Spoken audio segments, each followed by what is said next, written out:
Assalamualaikum warahmatullahi wabarakatuh. Salam dan bahagia Ibu dan Bapak guru hebat.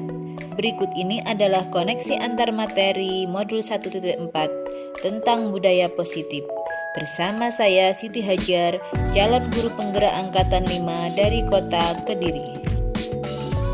Dalam koneksi antar materi di modul 1.4 ini, kita diminta menghubungkan materi budaya positif dengan filosofi pendidikan Ki Hajar Dewantoro, nilai dan peran guru penggerak, serta visi guru penggerak. Tujuan pendidikan menurut Ki Hajar Dewantoro yaitu menuntun segala kodrat yang ada pada anak, agar mereka dapat mencapai keselamatan dan kebahagiaan yang setinggi-tingginya, baik sebagai manusia maupun sebagai anggota masyarakat.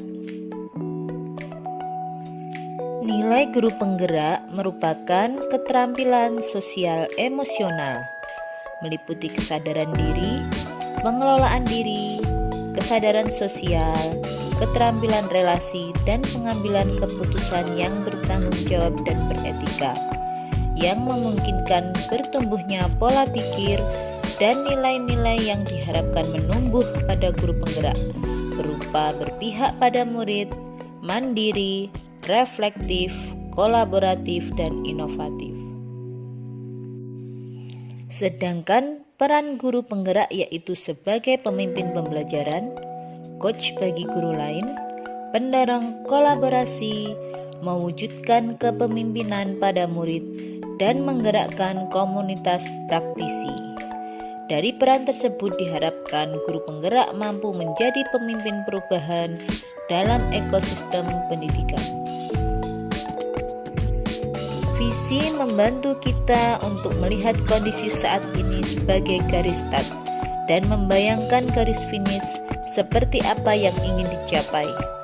Guru penggerak diharapkan memiliki visi terhadap murid-muridnya sebagai motivasi penggerak setiap proses perubahan yang dilakukan dengan menggunakan pendekatan inquiry aspiratif, yaitu suatu proses perubahan kolaboratif berbasis kekuatan yang dimiliki dan menggunakan tahapan bagja yang menuntun pelaksanaan prosesnya.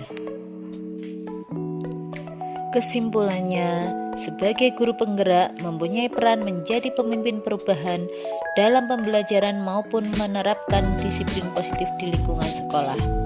Pembelajaran dan disiplin positif yang diterapkan harus berpihak pada murid, yaitu dengan menumbuhkan motivasi intrinsik, meyakini nilai-nilai kebajikan yang universal.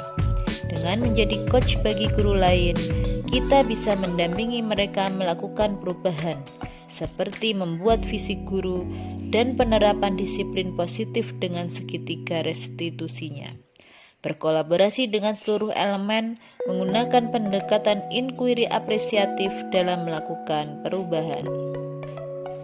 Setelah mempelajari modul 1.4 ini, pemikiran saya berubah tentang arti disiplin. Di sini saya dikenalkan dengan disiplin positif, yaitu perilaku disiplin berdasarkan motivasi dari dalam diri. Motivasi berperilaku disiplin mulai ditumbuhkan dengan meyakini nilai kebajikan sebagai dasarnya. Setiap perbuatan memiliki tujuan, yaitu untuk memenuhi kebutuhan dasar manusia. Dijadikan pertimbangan dalam melakukan segitiga restitusi. Ada beberapa posisi kontrol dalam menyelesaikan masalah kedisiplinan, dan kita direkomendasikan berada pada posisi pemantau dan manajer.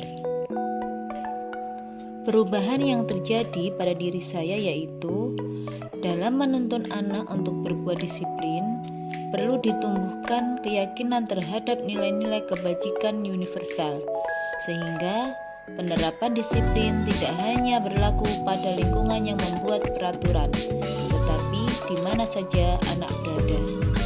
Jika disiplin positif dapat dilaksanakan, maka tidak memerlukan lagi hukuman maupun penghargaan, karena anak melakukannya berdasarkan keyakinan dan konsekuensi yang sudah disepakati.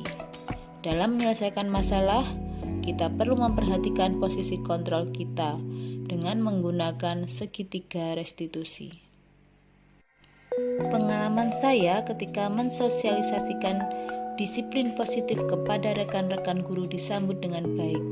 Mereka juga kooperatif ketika diajak untuk membuat budaya positif demi ketertiban kegiatan di sekolah, seperti membudayakan antri. Saya merasa senang ketika mendapatkan pencerahan dari konsep-konsep disiplin positif, dan rekan-rekan guru menyambut baik ajakan saya untuk menerapkannya, seperti membuat budaya antri di sekolah. Hal-hal yang sudah baik dalam menerapkan konsep-konsep dari disiplin positif adalah kolaborasi dengan rekan sejawat dalam membuat budaya positif, dan kesepakatan kelas yang sudah ada di setiap kelas, tetapi belum berdasarkan keyakinan terhadap nilai kebajikan. Sedangkan hal-hal yang masih perlu diperbaiki yaitu penyelesaian masalah dengan menggunakan segitiga restitusi dan menumbuhkan motivasi internal berdasarkan keyakinan terhadap nilai kebajikan yang universal. Sebelum mempelajari modul 1.4, posisi kontrol yang biasa saya lakukan dalam berinteraksi dengan murid adalah sebagai pembuat rasa bersalah dan teman. Perasaan saya ketika itu terbawa emosi dan marah, sehingga kadang kurang terkontrol ketika memberikan hukuman. Setelah mempelajari modul 1.4, posisi kontrol yang saya lakukan dalam berinteraksi dengan murid adalah sebagai pemantau dan manajer. Perasaan saya lebih tenang dalam menghadapi anak-anak dan tidak terbawa emosi. Sekarang, emosi saya lebih nyaman ketika berinteraksi dengan anak-anak dalam menerapkan disiplin positif berdasarkan posisi kontrol dan segitiga restitusi. Praktik restitusi yang pernah saya lakukan sebelum mempelajari modul 1.4 yaitu hanya bagian validasi tindakan yang salah, biasanya dengan menanyakan kesalahan yang sudah dilakukan. Setelah itu, saya memberikan konsekuensi sebagai bentuk tanggung jawab terhadap kesalahan yang diperbuat. Konsep-konsep budaya positif dalam modul 1.4 yang dipelajari sudah cukup membantu dalam menciptakan budaya positif di sekolah. Tetapi masih ada yang saya anggap penting dan perlu dipelajari, yaitu bagaimana cara menghadapi anak-anak yang apatis terhadap kedisiplinan dan nilai-nilai kebajikan. Demikian koneksi antar materi modul 1.4 yang saya buat. Saya mengharapkan masukan atau tanggapan yang membangun agar pemahaman saya semakin baik. Terima kasih saya sampaikan. Ibu dan Bapak guru hebat. Wassalamualaikum warahmatullahi wabarakatuh.